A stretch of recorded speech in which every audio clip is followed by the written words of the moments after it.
Ang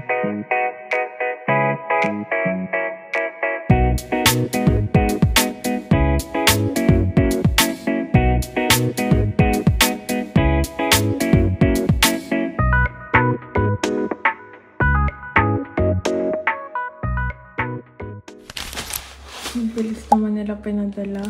Parang 2 days ago lang ako nag-enroll. Tapos, hindi na siya agad. Yay, thank you. Thank you, Pinakel.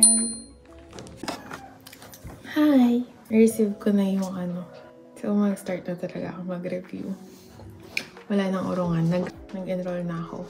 And medyo mahal siya. Pero, super worth it. Feeling ko naman worth it siya. I mean, alam ko na magiging worth it siya. Tapos, nandito na yung handouts. Kaka-enroll ko lang 2 days ago. Tapos, ang bilis. Nandito na agad yung handouts ko. Thank you, Pinakel.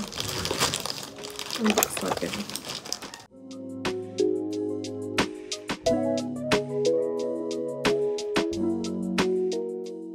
Ang kapal. Oh my God. Ang kapal niya.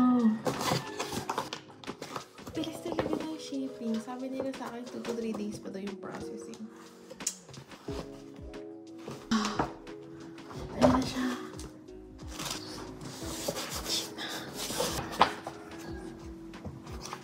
Kanto lang kanipis yung food pro. Taxation. Ito makapal-kapal to. Auditing theory. Sakto lang. Kalahati ng taxation. Yes. Oh, kapal din. Bisa mag-review. Naggawa ng review ng ano, ng handouts. Ito na, afar. Sakto lang din yung kapal niya. Afar. Ito favorite kong subject. Ito nga ba yun? Hindi afar ata yung gusto ko. Yeah, afar. Ito favorite subject ko. Ito. Afar. Nadaig niya yung tax me. Or, lalo na to. Ito pinaka... Ayoko. Ayoko subject. RFPT. Ayan sila, guys. Thanks, Pinakel.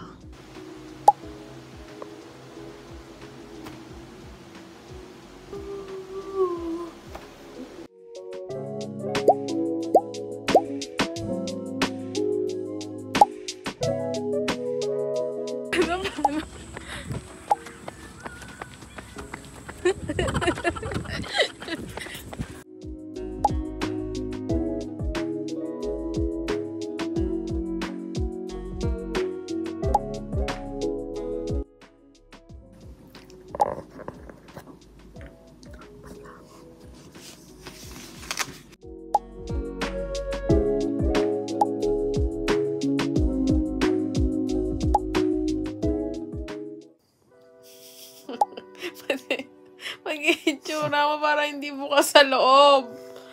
Huwag super tiin. 1 minute. 2 weeks na lang.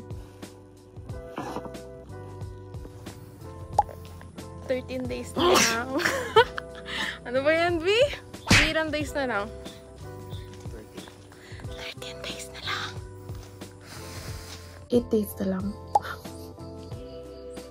1, 2, 3, 4, 5, 6, 7, 8 days na lang.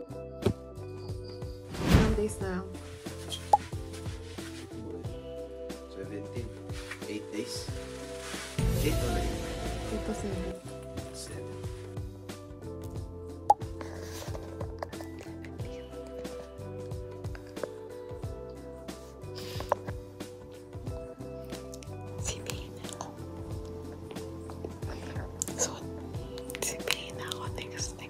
Next week.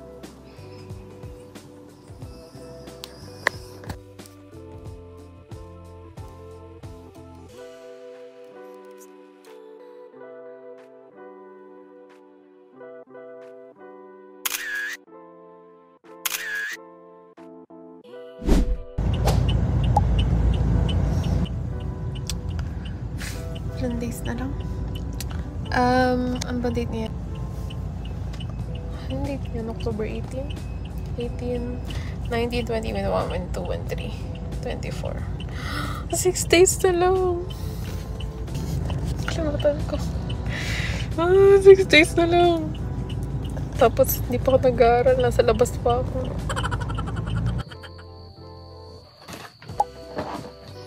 Drinks.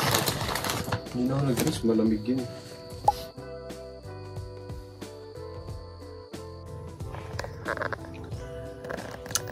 Hi. Hindi ko na alam kung ilang days na lang hindi na ako nakapag-film.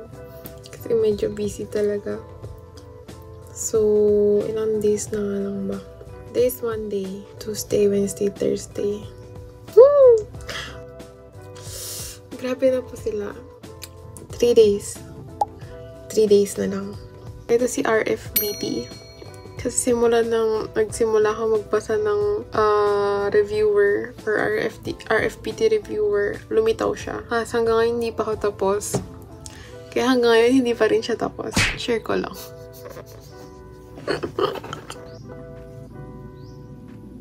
Also, guys, hindi pa ako tapos sa pre-week. Meron pa akong RFBT. Pero 2 hours na lang 1 hour and 30 minutes na lang yun. Then, meron pa din akong odd. Hinuli ko talaga yung auditing kasi doon ako yung mga subject na alam kong mahihirapan akong ipasa. Kinakabahan na talaga ako. Naman pa, pinabayaan mo na yung sarili mo. Guys, so, ito naman si Tax. Nandun lang siya sa gilid. Para daw hindi ko siya makalimutan. Grabe, sobrang mixed emotions na yung nararamdaman ko. Minsan masaya ako, minsan malungkot, minsan naiyak ako, minsan tinatamad talaga ako.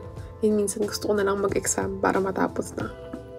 Yun lang. Bye! Sana tomorrow maalala ko mag-film. Tapos Friday na yung first day. Wala pa rin room assignment! Ano ba yan? Bakit? Yung iba meron na. Tagagaraw, Coronadal, Palawan, meron na. Manila, wala pa din. Ilang days na lang. Kawawa naman yung mga nag-book ng flight nila papuntang Manila earlier. Hindi nila sure kung saan sila mag-book ng Airbnb. So guys, this is me 4 days before. 4 days po, 3 days. Hindi ko alam. Siguro 3. So this is me 4 days before the Sipale. Hindi na napag-film ng iba kasi sobrang busy. Sobrang kinakabahan na ako. Gusto ko na matapos to. Pagod na ako.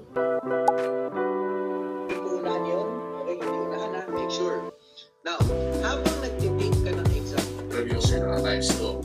Times 2. 3 days na.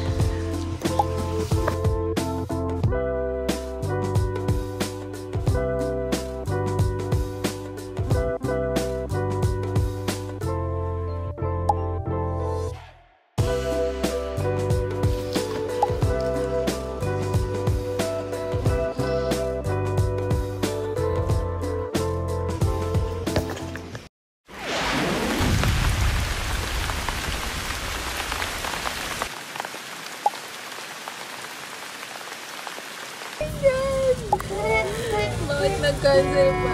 Charot. Mag-uwi pa naman na tayo.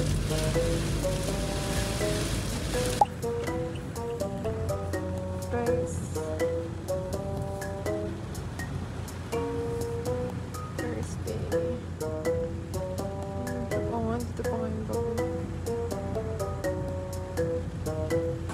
Okay lang.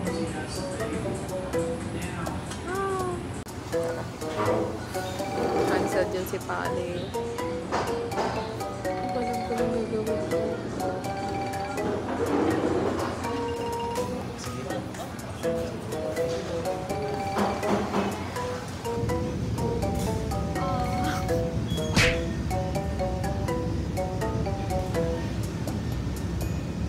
Saya naman yung mga pimples.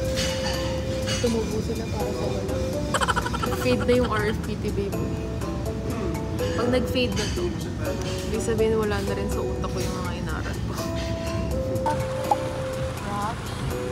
Ang taas! Wow! Mama naman yung doggy. Bina yung clover. Oh my gosh!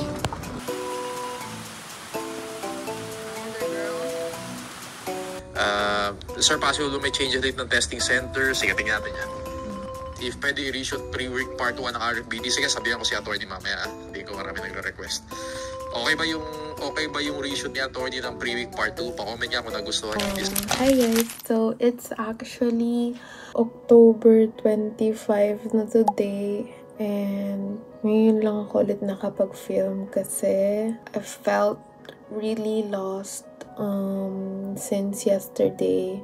Since nung nalaman ko na postpone yung Sipale for 2024. I know na hindi lang naman ako yung ganun yung na-feel na parang na-lost ako, nawala yung momentum, ang daming sayang. Though alam ko naman na valid yung reason kung bakit siya postpone. Iba lang sa feeling. Kasi nga, ayun, working review din ako and 1 month yung leave ko, 1 month na walang sweldo. Tapos yun. And then, mapapostpone siya. Sasabay ko na siya ulit sa work. So, nagpahinga muna ako ng 2 days. Almost 2 days. 24 and 25. Actually, nung nalaman ko siya is, nakalis na kami ng bahay and on the way na kami sa Manila sa accommodation. Buti na lang, may friend na nag-chat sa akin na cancel daw yung exams. And, dali-dali ako nakipag-communicate sa host ng booking namin. And, yeah, I'm so thankful na refund naman lahat. Pero sobrang parang na-down ako. Kasi nga, medyo nakaset na yung mind ko na okay, malaya na ako after October 27. Kaso, ayun nga. Fortunately, hindi siya natuloy. And yeah, sasabay ko siya sa work. And sana magpapasko tayong CPA. Yun lang, guys. So, walang i-document yung Sipale journey ko. Ay! So, sa mga kapwa ko, examinees na ganun din yun na feel, okay lang yan. Hindi kayo nag-iisa. At alam ko na hindi rin ako nag-iisa. Thank you din sa mga friends ko na na-chat sa akin and kinausap ako kay Ate Jackie, kay Kel, sa family ko. Yan lang.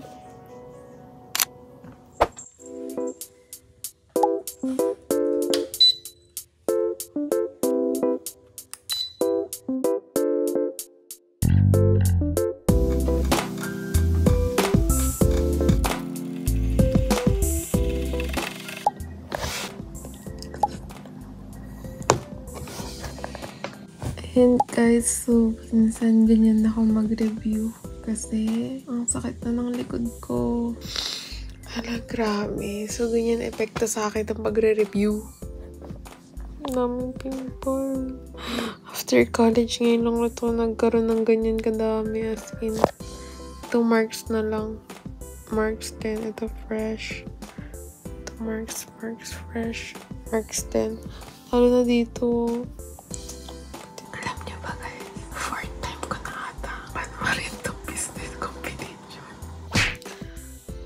Hi! Date guys! Bago na naman akong pimple! Tumubo yung pimple na to dahil sa business combination. Grabe. Dahil sa kanya na-stress ako. Siguro 4 na beses ko nung napanood yun. And ang hirap niya talaga masterin. Ay. Medyo okay na ako simula dun. Hanggang dun sa ano. Ano yun? Diba yung una, yung acquisition. Is yung ano na, hala, nakalimutan ko na agad, diba? Basta yun, basta hindi ko na ma-master yung intercompany transactions. Yun lang, update, anong araw na ba? 3 weeks na lang. And magkakaalaman na. Kinakabahan na ako. See you ulit sa kapag 2 weeks na lang. Bye! Aral na ako ulit.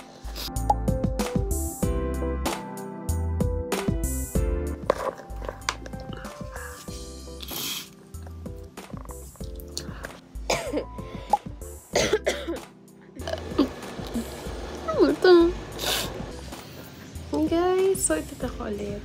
1 week na lang. 1 week na lang pero May sakit pa din ako. Hi! Marty.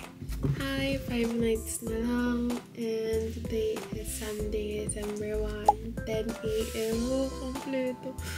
And ang ginagawa ko is sa last week, nag-decide ako na panoorin lahat ng pre-week ni Sir Brad. So, yun. 5 nights. Sunday, Monday, Tuesday, Wednesday, Thursday. 5 days na lang. Kasi pala na. Medyo kinakabahan na ako. So, mag-start na tayo ulit mag-countdown for the second time. Kasi yung una na-upper natin dahil sa pag-tiyo. Tapos ngayon, feeling ko naman tuloy na siya. And sana ngayon, mas ready na ako. Ready ba talaga? Bye! Nai-stress ako!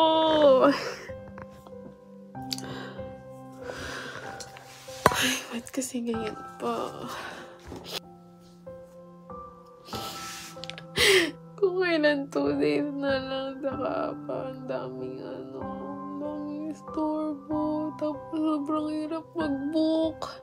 Bakit kasi 2 days before bago sila mag-release? December 3 ngayon. 4 bukas. Tapos December 5. Bali 2 days na lang.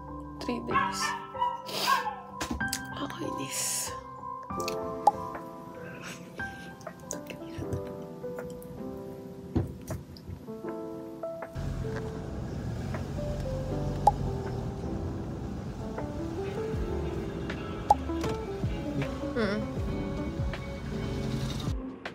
This is me. Ilang hours na lang? 3.